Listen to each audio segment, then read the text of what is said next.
É difícil mesmo que todo mundo que seja, vamos lá, opiniões políticas homogêneas num universo tão grande. É difícil mesmo. Qual que era, durante a pandemia, com essas lives que você fazia aí, cara, tinha algum tema recorrente? Porque a gente tava passando por uma pandemia, né? Sim, muitas vezes a gente falava mais para trazer consolo, né? Porque muita gente perdendo emprego, Sim. muita gente com medo de morrer, né? Eu mesmo me pelava, gordo, diabético, mais velho, com asma. Eu falei, o dia que você pegar esse negócio, eu morro. Doido pra ir ver Papai do Céu, né? E você sabe que quando eu peguei, eu não tive... Tu pegou? Peguei 2 vezes. Ah, não teve nada? Nada, nada. A primeira vez eu peguei, acho que com ele, eu tava vindo de um congresso na Itália, ninguém nem sabia que era Covid. Tá. Porque foi em 2019, novembro de 2019, eu vim lá da região de Milão. E a gente foi para um hotel que tinha uns 50 chineses lá. Pronto, eu voltei 10 dias depois, eu tive uma pneumonia dupla que eu quase morri. Tá. Fui pro hospital, ele tava lá, pegou também. A segunda vez que eu peguei, eu não tive nada. Zero. Aí passou o medo. E aí as mensagens, então, eram basicamente mensagem de fé, de consolo. esperança, consolo. Mas eu sempre tive, em primeiro lugar, falar de Cristo. Se perguntar qual é a coisa mais importante na tua vida, falar de Jesus. Para as pessoas. Para mim, Jesus é o máximo, entendeu? É a pessoa que é o meu modelo e é dele que eu falo. Eu não prego religião. Como é que você entende, como é que você enxerga, como é que você vive Jesus, cara? Essa é uma pergunta muito boa e é bem complexa também. Com certeza, é bem complexa mesmo, porque Jesus, vamos lá, o que está escrito na Bíblia sobre Jesus, com uma leitura superficial, você consegue perceber algumas características dele. Por exemplo, me conte. Pra mim, a coisa mais importante que Jesus falou no tempo inteiro foi que a gente devia amar os outros como a si mesmo. É isso aí. Se eu pudesse, analisando os tempos de hoje, eu sei que não me entenda mal, tá? Mas eu acho que se Jesus vivesse hoje, ele pediria para que a gente amasse as pessoas mais do que a gente ama nós mesmos. Você tem toda a razão. E é isso que eu falo para Deus. Eu quero amar as pessoas. Eu amo as pessoas. Eu sou um cara que eu amo as pessoas. Deus mudou isso na minha vida. Eu amo todo mundo. Eu olho para uma pessoa necessitada, eu tenho vontade de chorar, eu tenho vontade de ajudar. Eu amo as pessoas. Eu amo os diferentes. Eu amo as pessoas que ninguém ama. Entendeu? Porque para mim isso é Jesus. Eu nunca fui um cara, entendeu, que fica focando o pecado. Eu foco o pecador. Então, eu procuro viver a Jesus com amor. Eu sou um cara que eu tenho um grande defeito. Eu sou um cara bravo. Você é um ser humano. Tem mas tem gente que é mais... Tem gente que é mais... Não, os meus defeitos são aparentes, vamos dizer assim. Tá. É aparente. De vez em quando eu brigo. Eu já era pastor, eu brigava na rua, chamava o cara pro pau. Entendeu? A última vez que isso aconteceu, faz uns 30 anos atrás, uns 25 anos atrás, eu tava com um discípulo meu do lado. O cara do meu lado, a gente voltando, eu tinha discipulado ele, gastei um tempo com ele, batendo papo, falando da Bíblia.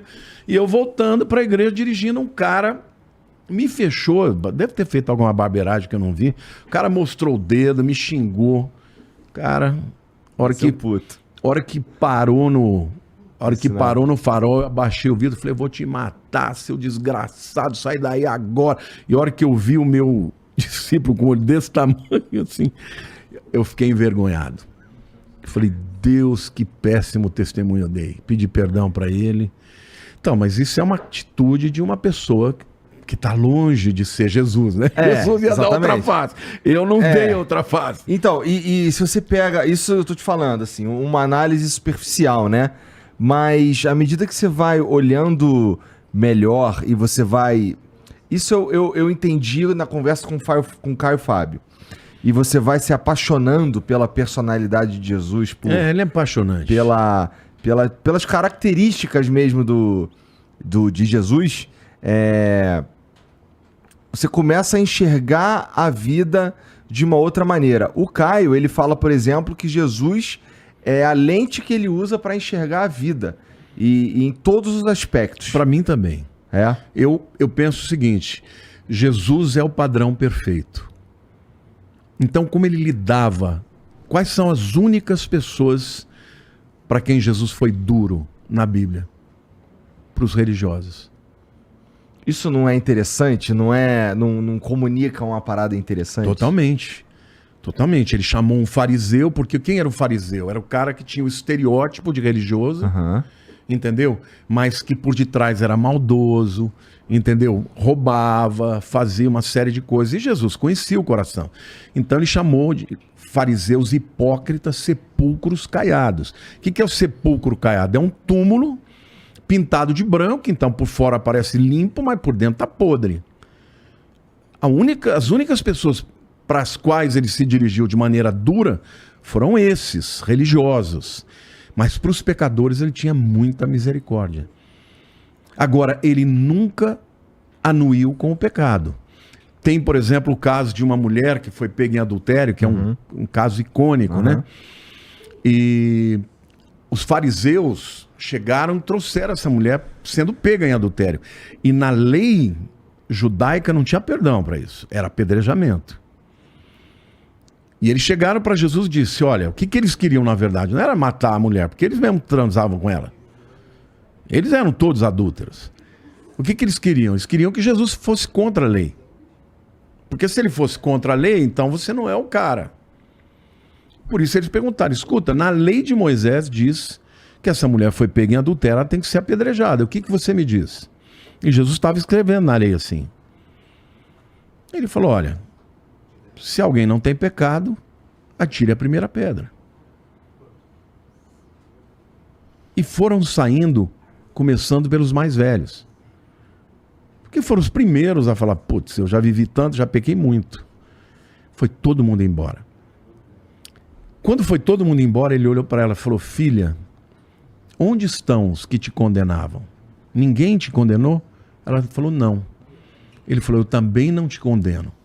Mas ele acrescentou, vai e não peques mais.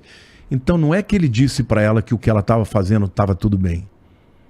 Ele disse que era pecado. Ele só disse, mas eu te amo assim mesmo. Só não peca mais.